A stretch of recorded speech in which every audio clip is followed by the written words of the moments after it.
guys. Walaan niyo kung sinang naligo sa ulan. Actually, pawis to.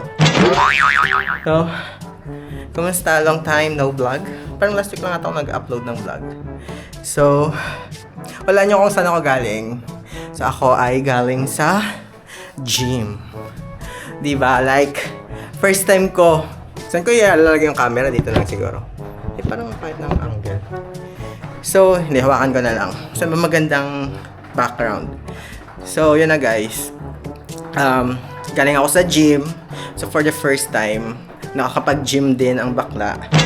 And, napaka-satisfying lang kasi 'di ba? Ang sinasabi ko sa last vlog ko is gusto ko mag-start ng gym.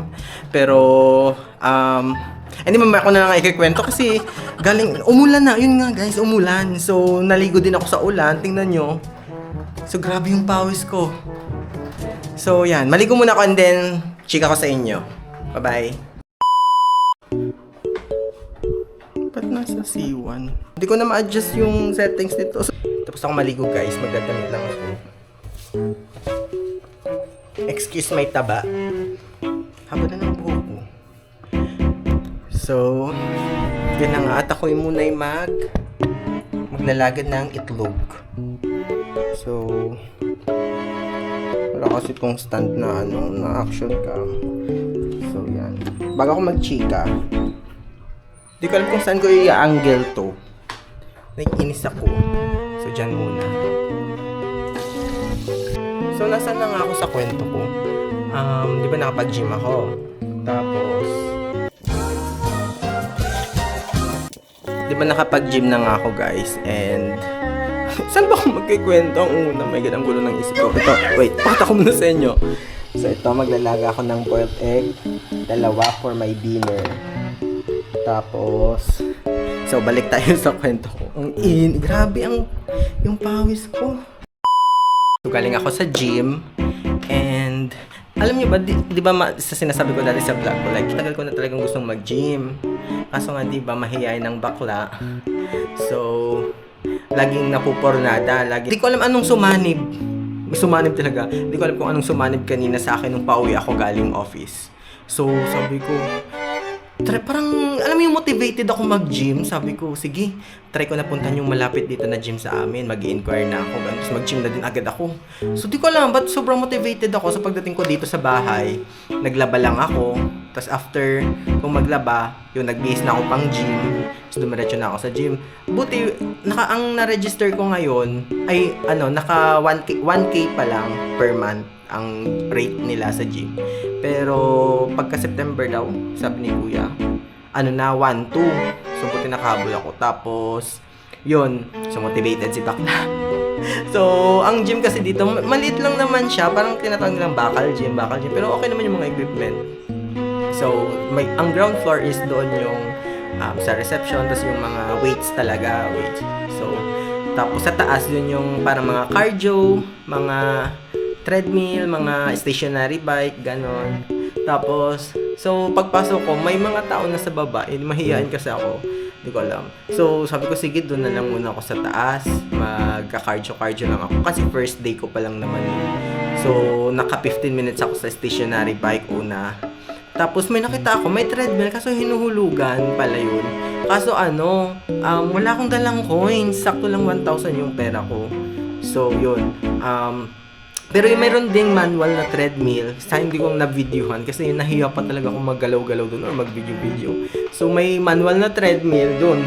Mas malaki, hindi yung nabili ko na manual na treadmill na nakatulad dito. Mas malaki, ay wait lang, baka ko na yung itlog nagsasalita.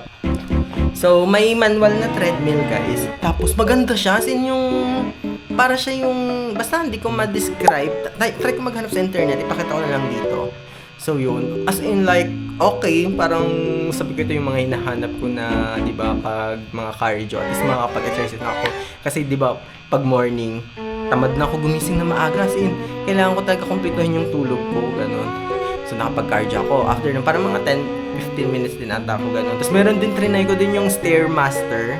So kung hindi nyo alam, ilalagay ko rin yun dito. Coach ba yun? Pero siya yung nagbabantay sa gym. So, tinanggal ko na talaga yung hiya ko. Yung may ano, sabi ko, kuya, ano po? Kasi nakita ko may hinuhulugan doon. Una pala nagtanong ako, kuya, ilan po yung piso? Sabi niya, 5 minutes daw. So, not bad, no? Kasi, sabi natin, 5 peso is 25 minutes na, di ba? So, okay na yun. Sa electric na treadmill yung hinuhulugan. Meron kasing manual. So, meron pang Stairmaster.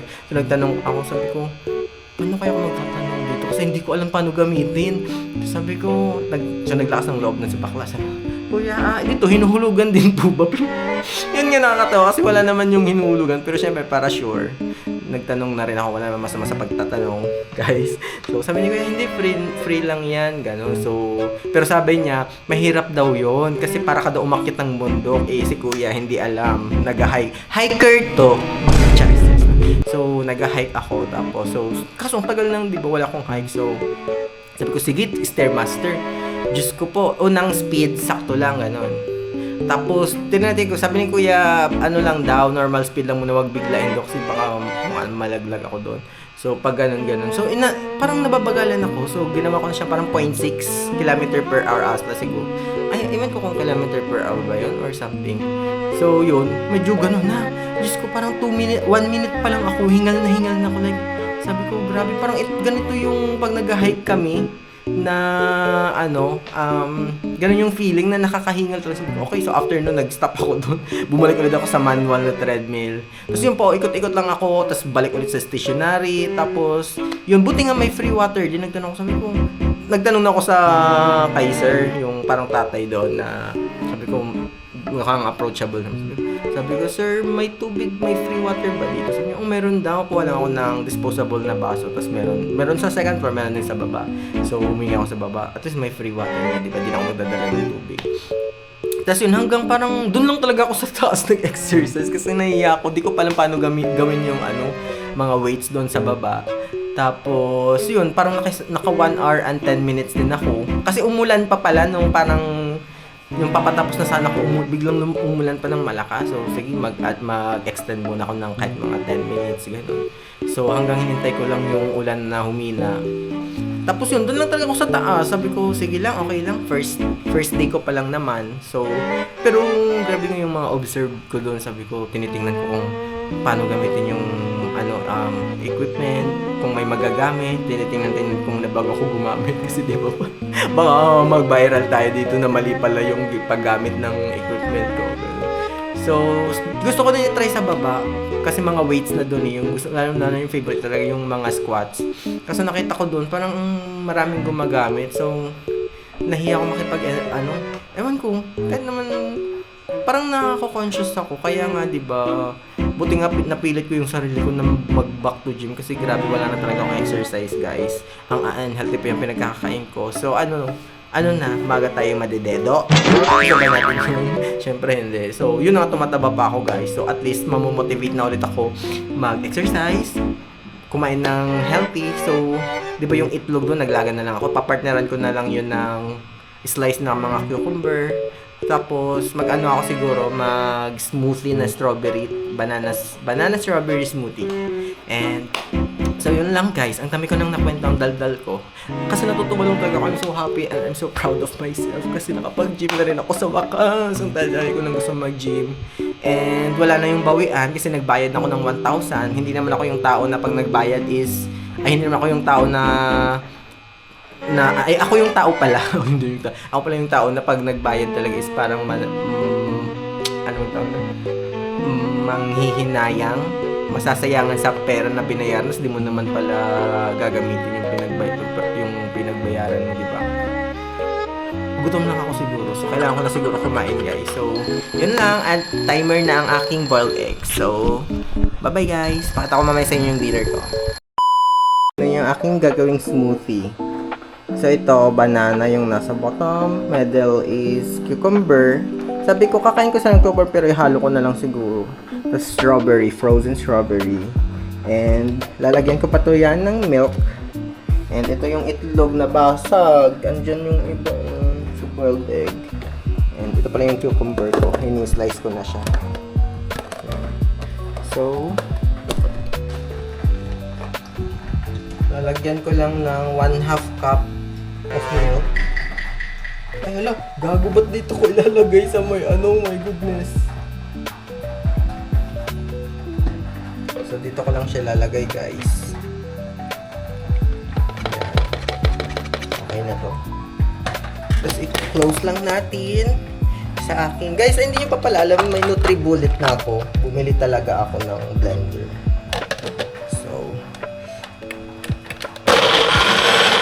yan. Ito lang natin kasi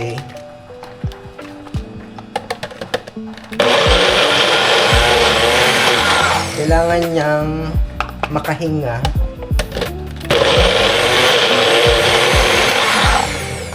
Parang kulang pa siya ng tubig. Lagyan ko pa nga ng tubig to. Nahihirapan yung ating blender.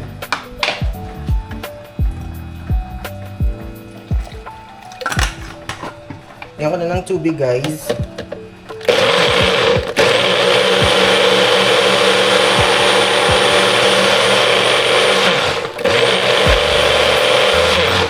Yan, perfect! So, tatanggalin lang natin to. Tatanggalin lang to. And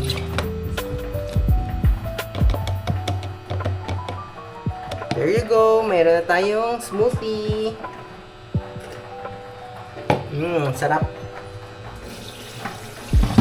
Healthy-healthyhan na tayo kasi nag-gym na tayo. Busy. So, tatanggal ko na ng balat tong itlogs. Kasi nabasag na. Sayang naman. Watch me. Balat-balat mo itlog. So, it's day 1, guys. Day 1, Brent, tandaan mo ha. Day 1. Baka naman tabarin ka na naman sa pag-unhealthy mo. Grabe talaga yung tinaba ko, guys. Makikita naman sa braso ko ang taba ko. Sana magpanindigan natin, so. And there you have it, guys. Ayan, boiled egg. Ang laki pa talaga ng pinggan ko. So, smoothie, and kinakape ko na yung movies na papanoorin ko. So, nanonood ba habang kinakape ko, guys, nanonood ba kayo ng House of the Dragon? Season 3 na ako, and last episode, episode 7 pa lang pala ako. Two final episode. Nagsasabi ko. So, yun lang, guys. Ba't pa naka-landscape ba to? Ay, portrait. And, kakain na ako, and see you na lang on my next clip, or di ko alam kung sasamahan ko pa to, magbablog pa ba ako or ito na yung last vlog ko. So, yun na, guys, tingnan lang natin. Bye bye, happy eating.